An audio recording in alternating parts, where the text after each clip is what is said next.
আসসালামু আলাইকুম, স্বাগত জানাচ্ছি আরটিভি সন্ধ্যা সংবাদে। আপনাদের সঙ্গে আছি আমি সিনথিয়া রহমান এবং আমি ফাহমিদা সালাম। কারো দলীয় স্বার্থ বাস্তবায়ন অন্তর্বর্তী সরকারের কাজ নয় বলে মন্তব্য করেছেন বিএনপির ভারপ্রাপ্ত চেয়ারম্যান তারেক রহমান। এ সময় দেশে বিশৃঙ্খলা তৈরি হলে ফ্যাসিবাদ ফিরে আসতে পারে বলে আশঙ্কা প্রকাশ করেন। আর মির্জা ফখরুল ইসলাম আলমগীর বলেছেন, পুরনো তিক্ততা ভুলে অসাম্প্রদায়িক, প্রগতিশীল ও গণতান্ত্রিক বাংলাদেশ গড়তে চায় বিএনপি। রাজধানীর কৃষিবিদ ইনস্টিটিউটে হিন্দু প্রতিনিধি সম্মেলনে এসব কথা বলেন তারা। বিস্তারিত জানাচ্ছেন শামীম চৌধুরী।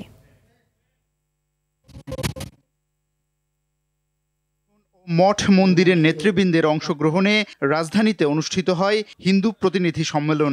মানুষ 5 আগস্টের পরে বিএনপির নেতৃত্বে অসাম্প্রদায়িক বাংলাদেশ গড়তে ঐক্যবদ্ধভাবে কাজ করার কথা জানান হিন্দু সংগঠনের নেতারা। তুলে ধরেন তাদের বেশ কয়েকটি দাবি। বিএনপির নীতি নির্ধারণী ফোরামের সদস্যরা বলেন, আগামীর বাংলাদেশ গড়ার যে সুযোগ এসেছে তা কাজে লাগাতে না পারলে পিছিয়ে পড়বে দেশ। গণতান্ত্রিক প্রক্রিয়ায় সুষ্ঠু নির্বাচনের কথাও বলেন তারা। আজকে আসুন আমরা নতুন করে বাংলাদেশের সমাজকে সমতার ভিত্তিতে বৈষম্যবিহীন প্রতিটি মানুষের অধিকার নিশ্চিত করে নতুন করে গণতান্ত্রিক প্রক্রিয়ায় একটি সুষ্ঠু ও নিরপেক্ষ নির্বাচনের মাধ্যমে আবার গড়ে তুলি বাংলাদেশের মানুষ সুখী ও সমৃদ্ধ সার্বভৌম সমাজ।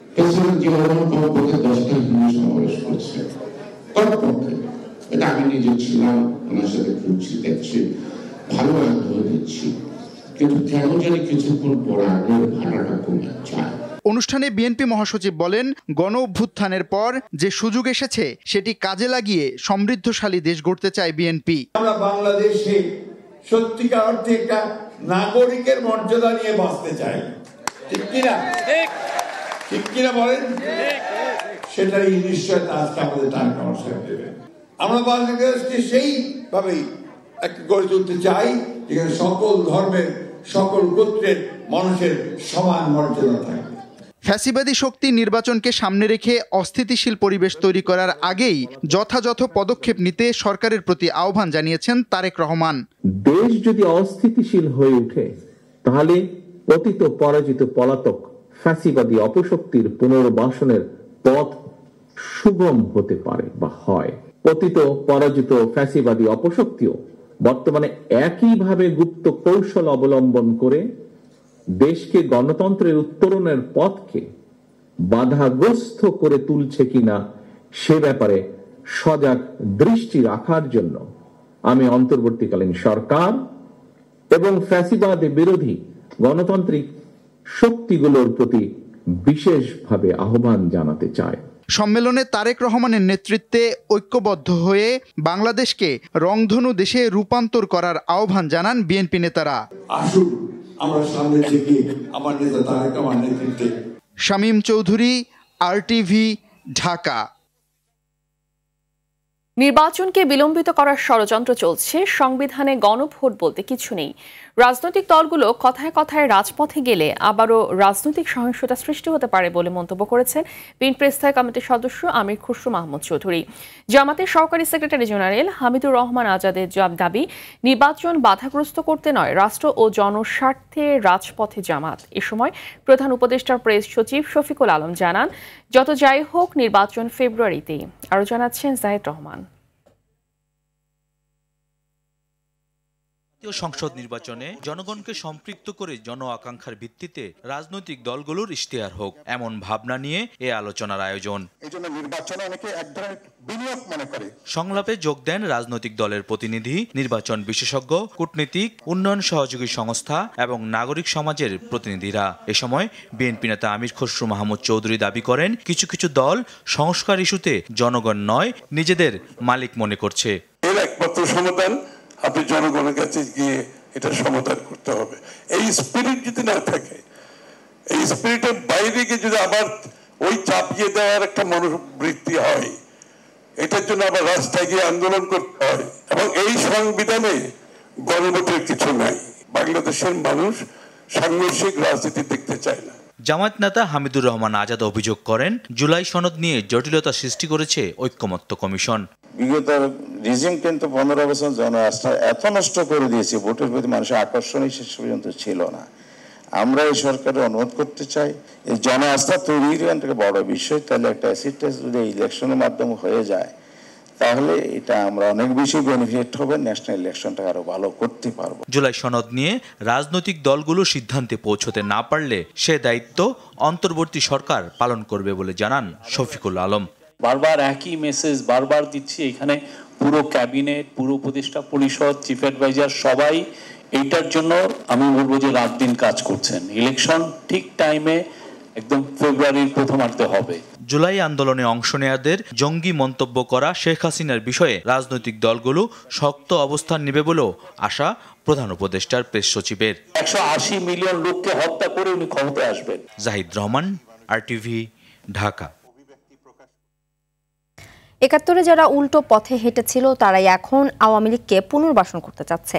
নিজেরা ক্ষমতায় যেতে পারবে না বুঝতে পেরে আমাদের বাড়া ভাতে ছাই দিতে চাচ্ছে বলে মন্তব্য করেন বিএনপির স্থায়ী কমিটির সদস্য সালাউদ্দিন আহমদ। শনিবার বিকেলে রাজধানীর কাকরাইলে ডিপ্লোমা ইঞ্জিনিয়ারিং ইনস্টিটিউটে ঐতিহাসিক ৭ নভেম্বর জাতীয় বিপ্লব ও সংহতি দিবসের আলোচনা সভায় এসব কথা বলেন তিনি।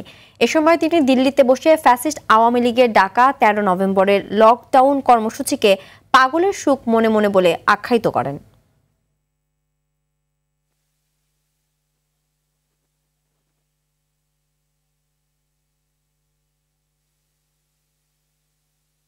মানুষ বলে না যে পাগলের সুখ মনে মনে, আওয়ামী লীগ যদি মনে করে যে 13 নভেম্বর বাংলাদেশের মানুষ তাদের আহ্বানে সাড়া দিয়ে লকডাউন করবে, তাহলে আপনাদেরকে 5ই আগস্ট বিদায় করে দিল কেন?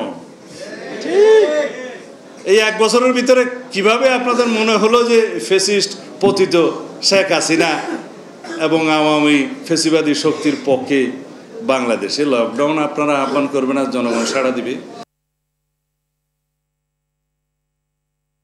প্রাথমিক তালিকায় বিএনপি এখনো স্থগিত রেখেছে 64টি আসনের মনোনয়ন। আর এসব আসনকে ঘিরে নতুন করে আশা দেখছেন মনোনয়ন বঞ্চিতরা। সবাই তাকিয়ে আছেন দলের চূড়ান্ত সিদ্ধান্তের দিকে। দলটির নীতি নির্ধারকরা বলছেন শরিকদের জন্য কিছু আসন ছাড় দিয়ে বাকিগুলোতে দলের একক প্রার্থী ঘোষণা করা হবে। তবে চূড়ান্তভাবে যারা মনোনয়ন বঞ্চিত হবেন তাদেরকে দল অন্যভাবে মূল্যায়ন করবে। রুদ্র রফিকের রিপোর্ট। আগামী জাতীয় সংসদ নির্বাচনকে সামনে রেখে 300টি আসনের মধ্যে 64টি আসনে কোনো প্রার্থী দেয়নি বাংলাদেশ জাতীয়তাবাদী দল বিএনপি।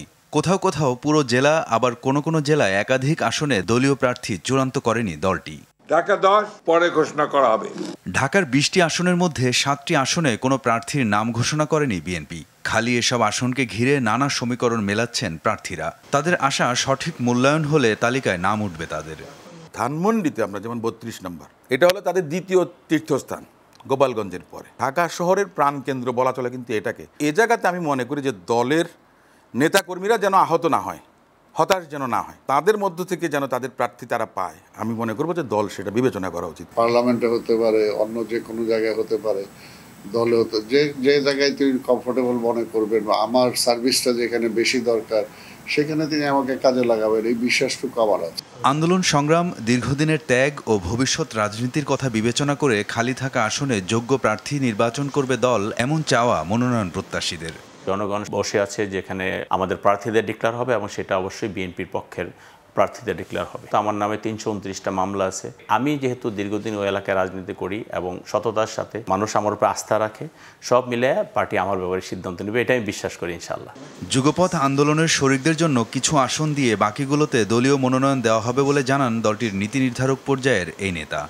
আবার কয়েকটি আসন রয়েছে যেখানে বিএনপির 2-3 জন একেবারে হাড্ডাহাড্ডি লড়াই করছে, 2 জন প্রায় সমানভাবেই জনপ্রিয়তা। এদের জন্য কয়েকটি আসনে আমরা অপেক্ষা করে আছি, কিছুদিনের মধ্যেই সিদ্ধান্ত দেওয়া হবে। 2-1টি ক্ষেত্রে যদিও অ্যানোমালি থাকে সেটি আবার মনোনয়ন বোর্ড নতুনভাবে চিন্তা ভাবনা করবে, আমাদের অ্যাক্টিং চেয়ারম্যান আবার পুনর্বিবেচনা করবেন। তবে যারা মনোনয়ন বঞ্চিত হবেন তাদের নিরাশ করবে না দল। যারা নমিনেশন পায় নাই, সামনে তো আরো অনেক কিছু আছে। লোকাল পলিটিক্স যারা করে, লোকালি অনেক পদ আছে, উপজেলা আছে, পৌরসভা আছে, জেলা পরিষদ আছে, এগুলো একটা একটা করে তাদেরকে দিয়ে ফিল আপ করা হবে। দল ও দেশের স্বার্থে নেতাকর্মীরা দলীয় সিদ্ধান্তকে মেনে নেবে বলে প্রত্যাশা বিএনপির সিনিয়র নেতাদের। আশা করি একটি সুষ্ঠু নির্বাচন আমরা পারব। রুদ্র রফিক, RTV, ঢাকা। উপদেষ্টারা শেখ হাসিনা ডামি নির্বাচনের ৫ বছর পূর্ণ করতে চায় বলে মন্তব্য করেছেন বিএনপির স্থায়ী কমিটির সদস্য মেজর অবসরপ্রাপ্ত হাফিজউদ্দিন আহমেদ। দুপুরে রাজধানীর বিএমএ মিলনায়তনে জাতীয় বিপ্লব ও সংহতি দিবস এবং বর্তমান রাজনৈতিক প্রেক্ষাপট শীর্ষক ডক্টরস অ্যাসোসিয়েশন অব বাংলাদেশ ড্যাব আয়োজিত আলোচনায় একথা বলেন তিনি। স্বাধীনতা বিরোধী শক্তি এখন পিআর ও গণভোট চাইলেও শুধুমাত্র নির্বাচনের খাতিরে বিএনপি অনেক ছাড় দিয়েছে বলেও মন্তব্য করেন তিনি। আর চেয়ারপারসনের উপদেষ্টা অ্যাডভোকেট মোয়াজ্জেম হোসেন আলাল বলেন, বিশেষ একটি দলের লেবাসধারীরা গণতন্ত্র প্রলম্বিত করার যে ষড়যন্ত্র করছে তা সফল হবে না।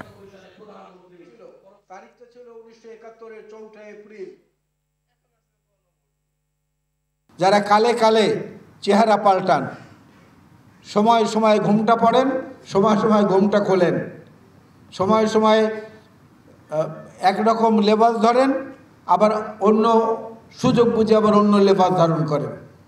আজকে তারা এই দেশের গণতন্ত্রকে ব্যাহত করার জন্য কালক্ষেপণ করছেন। শেখ হাসিনা তো 5 বছরের জন্য নির্বাচিত ছিল, তো 1 বছরও তো হয় নাই, সুতরাং এই টার্মটা তো আমাদের পুরো করা উচিত। আওয়ামী লীগের সাথে আওয়ামী লীগ সেই তথাকথিত আমিডামি নির্বাচনের সাথে এটারও একটা মিল তারা খুঁজে পেয়েছেন। সন্দেহবশত বা উদ্দেশ্যপ্রণোদিতভাবে যে কোনো বিশৃঙ্খলা সৃষ্টি করে নাজেহাল করা হতো বিগত সরকারের সময়।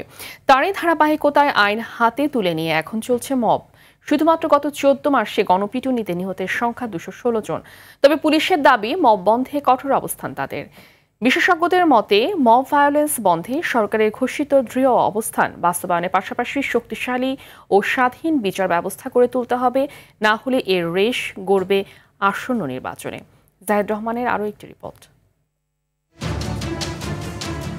গাইবান্ধার গোবিন্দগঞ্জে 2 নভেম্বর রোববার গরুচোর সন্দেহে গণপিটুনিতে নিহত হন বগুড়ার শিবগঞ্জের 3 জন। 26 অক্টোবর চট্টগ্রামের আনোয়ারায় গরু চুরি সন্দেহে গণপিটুনির ঘটনা ঘটে। 10 সেপ্টেম্বর রাজধানীর মোহাম্মদপুরে নবীনগর হাউজিং এলাকায় গণপিটুনির ঘটনায় নিহত হন 2 জন। সুযোগ পেলেই আইন হাতে তুলে নেওয়ার প্রবণতায় হুমকিতে জীবন। কে অপরাধী কে নির্দোষ মব সৃষ্টিতে বোঝার সুযোগ নেই বলছেন বিশেষজ্ঞরা। মানবাধিকার সংগঠন human rights support society HRSS এর পরিসংখ্যান অনুযায়ী গত বছর সেপ্টেম্বর থেকে চলতি সেপ্টেম্বর পর্যন্ত 13 মাসে দেশের বিভিন্ন স্থানে গণপিটুনিতে 204 জন নিহত হয়। আর মানবাধিকার সংস্কৃতি ফাউন্ডেশন MSF বলছে শুধু গত অক্টোবরে গণপিটুনিতে নিহত হয় 12 জন। বিশেষজ্ঞদের মতে ক্ষুব্ধ বা স্বার্থ উদ্ধারী এসব ঘটনার পেছনে মূল কারণ হিসেবে কাজ করে। এই অনৈতিক আইন বহির্ভূত বা বিধি বহির্ভূত চর্চার জায়গাটা যখন বেড়ে গেল এবং যথাযথ প্রতিবাদ আইনগত বা যে ব্যবস্থা গ্রহণের প্রসঙ্গটা যখন খুব সীমিত হয়ে যাচ্ছে বা সীমিত থাকছে, তখনই যে মব যারা করতে চান বা মব মনস্ক ব্যক্তি যারা, তারা অনেক বেশি উৎসাহ উদ্দীপনা পাচ্ছে। এই জায়গাটাতে লাগাম টেনে ধরা খুবই প্রয়োজন এবং জরুরি ভিত্তিতে প্রয়োজন। তা না হলে এই মবের প্রসঙ্গ সামনের নির্বাচন পর্যন্ত, নির্বাচনের যে পরিবেশ বা নির্বাচনী মাঠে যে উত্তাপ, নির্বাচনে যে উত্তাপ, সেই নির্বাচনী উত্তাপকেও কিন্তু নানাভাবে প্রশ্নবিদ্ধ করতে পারে। তবে পুলিশের দাবি এমন অপরাধের সাথে জিরো টলারেন্স নীতি তাদের। মবের বিষয়ে আমাদের সবসময় জিরো টলারেন্স, কিন্তু একটা জিনিস হয় কি, মবের ক্ষেত্রে এটা একটা তাৎক্ষণিক রিয়াকশন। তো এখন এমন হয়, দেখা গেছে যে এমন একটা সংখ্যা বা গুজবের ভিত্তিতে মবটা তৈরি হয়েছে, এমনও দেখা গেছে। এখন পুলিশ সদস্য ইনিশিয়ালি এক ধরনের রিয়াকশন করে, সংখ্যা হয়তো কম থাকে, তখন একটা অপ্রীতিকর ঘটনা ঘটে। কিন্তু যখনই আমরা যাই তখন আমরা অতিরিক্ত ফোর্স সেখানে যে মোতায়েন হয় এবং প্রতিটা ঘটনায় কিন্তু মবের আমরা কিন্তু তদন্ত করা হয়েছে এবং তদন্ত এটা চলমান এবং বেশ কিছু ঘটনায় আমরা আসামিদেরকে অ্যারেস্ট করে আদালতে সোপর্দ করেছি। সমাজে শান্তি শৃঙ্খলা প্রতিষ্ঠায় জনগণকে সচেতনতার পাশাপাশি দুর্নীতি এবং দুঃশাসন মুক্ত সমাজ গড়ার তাগিদ বিশেষজ্ঞদের। জাহিদ রহমান, RTV, ঢাকা। 3 দফা দাবিতে শাহবাগ মোড়ে অবস্থান নেওয়া প্রাথমিক বিদ্যালয়ের শিক্ষকদের সাথে পুলিশের সংঘর্ষের ঘটনা ঘটেছে। জাতীয় শহীদ মিনার থেকে শাহবাগ মোড়ে অবস্থান নিলে এই সংঘর্ষের ঘটনা ঘটে। এ সময় জলকামান ও সাউন্ড গ্রেনেড নিক্ষেপ করে শিক্ষকদের ছত্রভঙ্গ করে পুলিশ। আহত হন বেশ কয়েকজন। অনেক শিক্ষককে আটক করার অভিযোগও করেন আন্দোলনরত শিক্ষক নেতারা। সর্দার রাজীবের প্রতিবেদনে বিস্তারিত। শনিবার বিকালে শাহবাগ মোড়ে শিক্ষকরা অবস্থান নিলে তাদের সরিয়ে দিতে জলকামান ও সাউন্ড গ্রেনেড নিক্ষেপ করে আইনশৃঙ্খলা বাহিনী। এ সময় লাঠিচার্জে বেশ কয়েকজন শিক্ষক আহত হন। আন্দোলন থেকে শিক্ষকদের আটক করার অভিযোগ করেছেন শিক্ষক নেতারা। আমাদের শান্তিপূর্ণ কর্মসূচির উপর পুলিশ যে বর্বরোচিত হামলা চালিয়েছে, সেই জন্য আপনার ভাই, আপনার বোন, আপনার সহকারী শিক্ষক, আপনার প্রধান শিক্ষক হসপিটালের বেডে গুলিবিদ্ধ অবস্থায় প্রিন্টার খেয়ে আহত হয়ে শুয়ে আছে। এ সময় আটক শিক্ষকদের মুক্তির পাশাপাশি ৩ দফা দাবি মেনে নেওয়ার আহ্বান জানান তারা। হুঁশিয়ারি দেন দাবি না মানলে কঠোর কর্মসূচি দেওয়ার। সকল শিক্ষকের প্রতি আজকের এই সমাবেশ থেকে উদাত্ত আহ্বান জানাচ্ছি, দাবি আদায় না হওয়া পর্যন্ত আমরা ঢাকা ছাড়ব না, আপনারা ঢাকায় আসবেন। এর আগে সকালে ১০ম গ্রেডে বেতন সহ ৩ দাবিতে প্রাথমিক শিক্ষকের দাবি বাস্তবায়ন পরিষদের ব্যানারে শহীদ মিনারে অবস্থান নেন শিক্ষকরা। তাদের সাথে বৈষম্য হচ্ছে জানিয়ে এ সময় নেতারা বলেন, অধিকার আদায় ছাড়া ঘরে ফিরে যাবে না তারা। ১৬ বছর পূর্তিতে সহকারী শিক্ষকদেরকে উচ্চতর গ্রেড থেকে বঞ্চিত করা হয়েছে, সে উচ্চতর গ্রেড দিতে হবে। শিক্ষকদের যাপিত জীবনের সামাজিক মর্যাদা যদি প্রতিষ্ঠিত না করে, দিনের পর দিন শিক্ষকরা প্রাথমিক বিদ্যালয়ের শিক্ষকতা পেশা থেকে মুখ ফিরিয়ে নিচ্ছে। প্রাথমিক বিদ্যালয়ের সহকারী শিক্ষকবৃন্দ যে যোগ্যতা নিয়ে এই পরীক্ষা অংশগ্রহণ করি, সেই যোগ্যতায় সবাই 10ম গ্রেড পাচ্ছে, কিন্তু আমরা পাচ্ছি না। টিসি ডিপ্লোমা তারাও পাচ্ছেন 10ম গ্রেড, অথচ আমরা 10ম গ্রেড পাচ্ছি না। আমরা অনার্স এবং মাস্টার্স কমপ্লিট করার পরও। সর্দার রাজীব, RTV, ঢাকা। প্রাথমিক বিদ্যালয় শিক্ষকদের আন্দোলনের কারণে শিশুদের পড়াশোনার ক্ষতি হলে কঠোর ব্যবস্থা নেওয়া হবে বলে হুঁশিয়ারি দিয়েছেন প্রাথমিক ও গণশিক্ষা উপদেষ্টা অধ্যাপক ডাক্তার বিধান রঞ্জন রায় পোদ্দার। দুপুরে খুলনা জেলা শিল্পকলা একাডেমি অডিটোরিয়ামে প্রাথমিক শিক্ষার গুণগত মান উন্নয়নে শিক্ষা সংশ্লিষ্ট ৭৯ জনের ভূমিকার শীর্ষক মতবিনিময় সভায় তিনি কথা বলেন। তিনি আরও বলেন, প্রধান শিক্ষকদের ১০ম গ্রেড দেওয়ার পর সহকারী শিক্ষকদের ১১তম গ্রেড দেওয়ার চেষ্টা চলছে। সহকারী শিক্ষকরা ১০ম গ্রেড দাবি করে যে আন্দোলন করছে তার কোনো যৌক্তিকতা নেই বলে মন্তব্য করেন উপদেষ্টা। প্রধান শিক্ষকদের ১০ম গ্রেড দিয়েছি এবং তাদের জন্য, সহকারীদের জন্য আমরা ১১ গ্রেডের জন্য অনবরত চেষ্টা করে যাচ্ছি। এই পরিপ্রেক্ষিতে এসে ১০ম গ্রেডের দাবি ধরে আন্দোলন করা, এটা কতটুকু যৌক্তিক বিবেচনা? নতুন টেলিকম খসড়া নীতিমালার কারণে লাখ লাখ লোক চাকরি হারাবেন বলে মনে করছেন খাত সংশ্লিষ্টরা। বন্ধ হয়ে যাবে তিলে তিলে গড়া দেশীয় উদ্যোক্তাদের ব্যবসা। কেবল বিদেশি কোম্পানির স্বার্থ রেখে নীতি বাস্তবায়ন হলে আইনি লড়াইয়ের ঘোষণা দিয়েছেন দেশীয় উদ্যোক্তারা। জুলাই বিপ্লবের পর ইন্টারনেটকে মৌলিক পণ্য বলা হলেও নীতিমালা এর পরিপন্থী বলেও মনে করেন তারা। তহিদুর রহমানের রিপোর্ট। সম্প্রতি টেলিকম আইন ২০২৫-এর খসড়া নীতিমালা করেছে অন্তর্বর্তী সরকার। খাতের দেশীয় উদ্যোক্তারা এই নীতিকে দেশ, অর্থনীতি এবং কর্মসংস্থান বিরোধী বলে মন্তব্য করেন। রাজধানীতে telecom and technology reporters network আয়োজিত অনুষ্ঠানে এই মন্তব্য করেন তারা। আপনারা দেশীয়রা আপনারা ব্যর্থ হয়েছেন, আমরা পুরো ইন্ডাস্ট্রি চাই যে বিদেশি ইনভেস্টমেন্ট আসুক, তারাই এই দেশে ব্যবসা করুক, তাহলে আমরা এখন থেকে বন্ধ হয়ে যাই। এমন নীতি বাস্তবায়ন হলে ইন্টারনেট গ্রাহকের খরচ 20% বেশি বেড়ে যাবে বলে জানান উদ্যোক্তারা। 2001-এর নীতিমালার কারণে দেশীয় কোম্পানিগুলোর বিনিয়োগ বেড়েছে মন্তব্য করে নতুন নীতিমালার ফলে এসব বিনিয়োগ ক্ষতিগ্রস্ত হবে। এই পর্যন্ত রাষ্ট্র কতগুলো রেভিনিউ শেয়ারিং পেয়েছে আইএজি থেকে, আর মোবাইল অপারেটর থেকে বিক্রি করে সেখানে কত টাকা অর্থ পাওয়া গিয়েছে। এই পলিসি অ্যাডপ্ট অথবা আপগ্রেডেশনে লোকাল এন্টারপ্রেনিয়াররা যাতে বিজনেস করতে পারে, এমপ্লয়মেন্ট যাতে ঠিক থাকে, দেশের রেভিনিউ যাতে ঠিক থাকে, এবং এই ইকোসিস্টেম সবচেয়ে বেশি কন্ট্রিবিউট করছে এই ম্যাক্রো ইকোনমিকে বুস্ট আপ করার ক্ষেত্রে। Internet service providers association of Bangladesh বলছে, বিগত সময়ে 2500 কোম্পানি সরকারকে বিপুল পরিমাণ রাজস্ব দিয়ে আসছে। কর্মসংস্থান হয়েছে লাখ লাখ মানুষের। নীতিমালা যদি অনুমোদন হয় এবং দেশীয় উদ্যোক্তাদের স্বার্থ যদি সুরক্ষা না হয়, সকলকে আহ্বান করব যে আপনারা আইনের মাধ্যমে এটা মোকাবেলা করেন। কেবল টেলিকম নয়, প্রতিটি ক্ষেত্রে ইউনূস সরকারের উপর সাধারণ মানুষের আস্থা নেই বলেও মন্তব্য করেন এই সিনিয়র সাংবাদিক। এই সরকার যতদিন আছে এদের কাছে কান্নাকাটি করলে হয়তো আপনার চোখের পানিটাই নষ্ট হবে।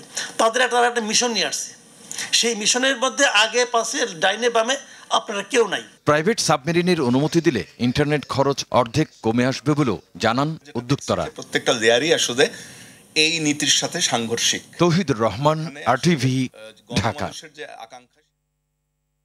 সমাজ থেকে বৈষম্য দূর না হলে নির্বাচন সংস্কার কোনোটি সুষ্ঠুভাবে করা সম্ভব নয় বলে জানিয়েছেন নাগরিক সংলাপের আহ্বায়ক ডক্টর দেবপ্রিয় ভট্টাচার্য। এ সময় সমাজের সব স্তরে বৈষম্য ঠেকাতে আইন প্রবর্তনের অঙ্গীকার করতে রাজনৈতিক দলগুলোর প্রতি আহ্বান জানান তিনি। শনিবার রাজধানীর চীনমৈত্রী সম্মেলন কেন্দ্র এক অনুষ্ঠানে তিনি আহ্বান জানান। সংলাপের প্রধান অতিথির বক্তব্যে অ্যাটর্নি জেনারেল মোহাম্মদ আসাদুজ্জামান বলেন, প্রস্তাবিত আইনটি বর্তমান রূপে কার্যকর হলে পদে পদে সাধারণকে ভোগান্তির শিকার হতে হবে এবং দীর্ঘসূত্রিতার কারণে এর উদ্দেশ্য ব্যাহত হবে। বৈষম্য বিরোধী আইনের প্রস্তাবনায় বৈষম্যের যে সংজ্ঞা দেওয়া হয়েছে তা সমর্থনযোগ্য নয় এবং এখানেও বৈষম্য করা হয়েছে বলে জানান তিনি। দেশের মৌলিক কাঠামো পরিবর্তনের জন্য জুলাই সনদ বাস্তবায়নের দাবি করায় রাজনীতিবিদরা নির্বাচনে কালক্ষেপণ করা হচ্ছে বলে অভিযোগ করেছেন। অথচ রাজনৈতিক দলগুলোর বুদ্ধিভিত্তিক ক্যাপাসিটির অভাবেই দেশকে সামনের দিকে এগিয়ে নিতে পারেনি বলে মন্তব্য করেছেন এনসিপির জ্যেষ্ঠ যুগ্ম আহ্বায়ক সামান্তা শারমিন। আর ঐক্যমত্য কমিশনের জাতীয় সংসদে নারী আসনের বিষয়ে কমিশন যে প্রস্তাব রেখেছিলেন তা রাজনীতিবিদদের বিরোধিতায় পাশ হয়নি বলে মন্তব্য করেছেন দলটির সিনিয়র যুগ্ম সদস্য সচিব ডাক্তার তাসনিম জারা। বিকেলে ঢাকা রিপোর্টার্স ইউনিটিতে জাতীয় নারী শক্তির আয়োজনে নারী কণ্ঠে জুলাই সনদের বাস্তবায়ন রূপরেখার শীর্ষ সেমিনারে এসব মন্তব্য করেন তারা। তাদের সেই বুদ্ধিভিত্তিক মেকানিজম নাই। তারা অনেক ভালো করে ঘুম থেকে ওঠেন, ভালো করে ঘুমাতে যান, নিয়ম মতো চলেন, কিন্তু তারপরও তাদের বুদ্ধিভিত্তিক ক্যাপাসিটি নাই এই যে বাংলাদেশকে নতুন একটি সামাজিক এবং রাষ্ট্রীয় কাঠামোর মধ্যে দিয়ে নিয়ে যাওয়া, এই ক্যাপাসিটি তাদের নাই। প্রপোজাল ছিল যে সংরক্ষিত আসন 50 থেকে 100-তে উন্নীত হবে এবং 100 আসন সরাসরি নির্বাচন এর মাধ্যমে নারীরা সংসদে যাবেন। পদ্ধতি দুইটা কমিশনের দুই রকম ছিল। সেটা কিন্তু ফাইনালি আমাদের যে জুলাই সনদ এইখানে পৌঁছায় নাই, কারণ রাজনীতিবিদেরা এই জায়গায় একমত হতে পারেননি। গাজীপুরের টঙ্গীতে তুলার গুদামে লাগা আগুন 1.5 ঘন্টার পর নিয়ন্ত্রণে এসেছে। টঙ্গী ফায়ার সার্ভিস উত্তরা ও গাজীপুর মডার্ন ফায়ার সার্ভিসের 8টি ইউনিটের কর্মীরা 1.5 ঘন্টা চেষ্টা চালিয়ে আগুন নিয়ন্ত্রণে আনেন। এর আগে দুপুর 12টার দিকে জেলার টঙ্গী স্টেশন রোডের মিল গেট এলাকায় বড় একটি তুলার গুদামে আগুন লাগে। এ সময় আগুন আশপাশের আরও 7টি গুদামে ছড়িয়ে পড়ে। দুর্ঘটনাস্থলে পানি সংকট থাকায় আগুন নিয়ন্ত্রণে সময় লাগে বলে জানিয়েছে ফায়ার সার্ভিস। এ ঘটনায় এখনও কোনো হতাহতের খবর পাওয়া যায়নি। প্রাথমিকভাবে ধারণা করা হচ্ছে বৈদ্যুতিক শর্ট সার্কিট থেকে আগুন লেগেছে। ক্ষতির পরিমাণ এখনো জানা যায়নি।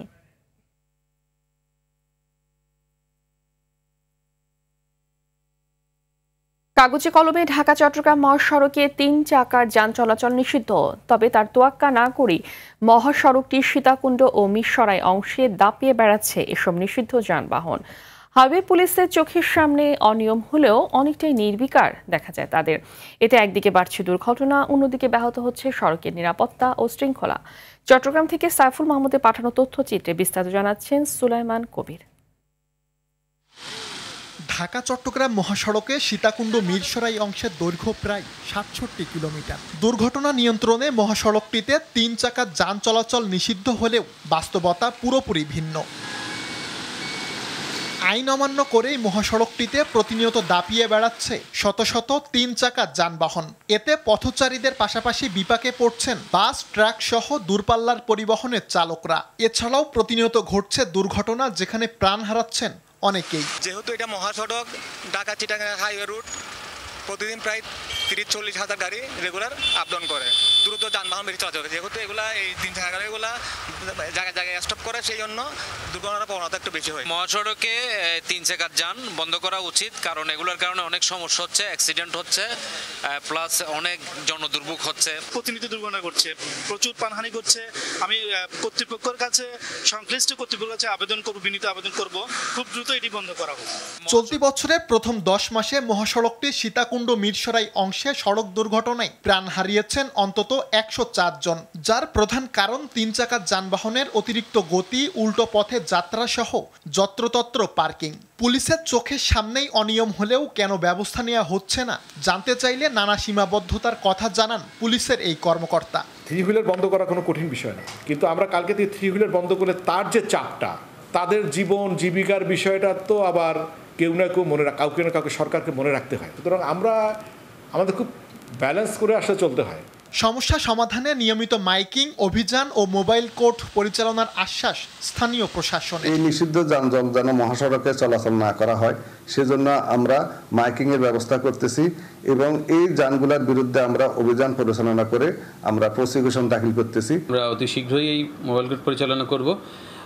যেহেতু আপনার ট্রাক পার্কিং ইস্যুটা খুব গুরুত্বপূর্ণ ছিল, ওই বিষয়ে আমরা মোবাইল কোর্ট শেষে এই 3 হুইলার বিষয়ে অতি সত্বর আমরা মোবাইল কোর্ট পরিচালনা করব। 2015 সালে দেশের 22টি মহাসড়কে 3 চাকা যান চলাচলে নিষেধাজ্ঞা আরোপ করে সরকার, যার প্রজ্ঞাপন জারি হয় 2019 সালের আগস্টে।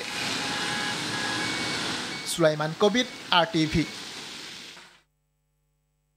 এলডিসি পরবর্তী সময়ে দেশের জন্য বড় চ্যালেঞ্জ হবে মেধাস্বত্ব সুরক্ষা নিশ্চিত করা, এমনটাই মন্তব্য করেছেন এফবিসিসিআই ইনোভেশন অ্যান্ড রিসার্চ সেন্টারের চেয়ারম্যান মোহাম্মদ জসিমউদ্দিন। সকালে এফবিসিসিআই IRC সেন্টারে ফোকাস গ্রুপের আয়োজনে বাংলাদেশে পোস্ট এলডিসি প্রতিযোগিতামূলক সক্ষমতা অর্জনে মেধাস্বত্ব ব্যবস্থার শক্তিশালীকরণ বিষয়ক এক আলোচনা সভায় তিনি সব কথা জানান। তিনি আরও বলেন, সময়মতো নিজেদের উদ্ভাবন ও সৃজনশীল কাজের আইনি সুরক্ষা না দেওয়া হয় তাহলে বিদেশি প্রতিষ্ঠানের প্যাটেন্ট ও প্রযুক্তি ব্যবহারে অতিরিক্ত ব্যয়ের মুখে পড়তে হবে। এতে দেশীয় উদ্যোক্তাদের প্রতিযোগিতায় টিকে থাকা কঠিন হয়ে পড়বে। এ সময় শিল্প মন্ত্রণালয়ের সচিব মোহাম্মদ ওবায়দুর রহমান, WTO সেলের সাবেক মহাপরিচালক হাফিজুর রহমান সহ অন্যান্যরা উপস্থিত ছিলেন। ওখানে যে দেখলাম তখন আমি হ্যাঙ্গার, আমাদের বড় বড় গ্রুপ বলেন, আমরা যারাই বলেন, রিয়েলিটি এরকম। অথচ আমি যদি নিজে প্রোডাক্টটা ডেভেলপ করতে পারতাম, আমি ফ্যাব্রিকটা নিজে সোর্স করতে পারতাম, আমি অ্যাক্সেসরিজটা নিজে সোর্স করতে পারতাম, আমি একটা প্রোডাক্ট যখন দিতে পারতাম তখন কিন্তু আমি সিএমও বেশি পাইতাম, আর ওই যে সোর্সিংগুলি যে আমরা করবো ওখান থেকে কিন্তু কিছু টাকা কিন্তু আমরা সেভ করতে পারতাম। জামালপুরে জামাত ইসলামী মনোনীত এমপি প্রার্থী মাওলানা আব্দুস সাত্তারের নির্বাচনী গণসংযোগে হামলা চালিয়েছে সন্ত্রাসীরা। এতে জামাতের 10 কর্মী সমর্থক আহত হন। দুপুরে উপজেলার বানারের পার বাজারে এই ঘটনা ঘটে। জামাতের এমপি প্রার্থীর অভিযোগ, দুপুরে কর্মী সমর্থকদের নিয়ে নির্বাচনী গণসংযোগ বানারের পার বাজার এলাকায় পৌঁছলে অজ্ঞাত 30 থেকে 35 সন্ত্রাসী হামলা চালায়। এই ঘটনার প্রতিবাদে স্থানীয় জামাত ইসলামের নেতাকর্মীরা সেখানে বিক্ষোভ মিছিল ও প্রতিবাদ সমাবেশ করে। এ সময় হামলাকারীদের আইনের আওতায় আনার দাবি জানান তারা।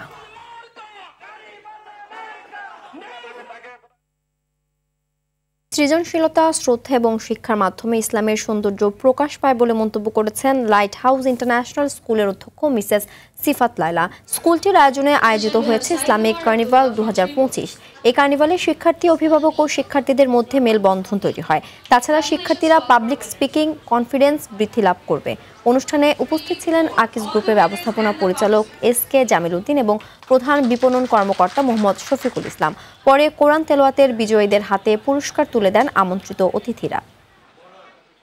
বনানী সোসাইটি উদ্যোগে বার্ষিক সাধারণ সভা ও নির্বাচন অনুষ্ঠিত হয়েছে। দুপুরে বনানী মডেল স্কুল মাঠে সাধারণ সভা শেষে 2টি প্যানেলে নির্বাচনে ভোট গ্রহণ শুরু হয়। ভোট গ্রহণ চলে বিকেল 5টা পর্যন্ত।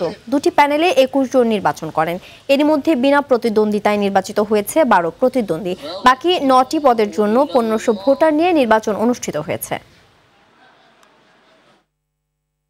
তৎপরতা, উদ্ভাবন, রূপান্তর, প্রকল্প ব্যবস্থাপনার ভবিষ্যৎ গঠন, এই প্রতিপাদ্য নিয়ে আয়োজিত হয়েছে 7ম প্রজেক্ট ম্যানেজমেন্ট সিম্পোজিয়াম ও অ্যাওয়ার্ডস 2025 আয়োজনে PMI বাংলাদেশ চ্যাপ্টার। রাজধানীর একটি হোটেলে দিনব্যাপী এই অনুষ্ঠান অনুষ্ঠিত হয়। অনুষ্ঠানটি আয়োজন করে project management institute Bangladesh, public private corporate academia এবং ডেভেলপমেন্ট খাতের 400-রও বেশি পেশাজীবী অংশগ্রহণ করেন এই অনুষ্ঠানে। এখানে উপস্থিত ছিলেন PMI বাংলাদেশ চ্যাপ্টারের সভাপতি ATM Iqbal Chowdhury, Romo Rauf Chowdhury, group managing director Rancon holdings limited এবং চেয়ারম্যান ব্যাংক এশিয়া PLC উপস্থিত ছিলেন। সন্ধ্যা সংবাদ এ পর্যন্তই। রাতের সংবাদ 11:15টায় দেখার আমন্ত্রণ রইল। ধন্যবাদ সবাইকে। ধন্যবাদ।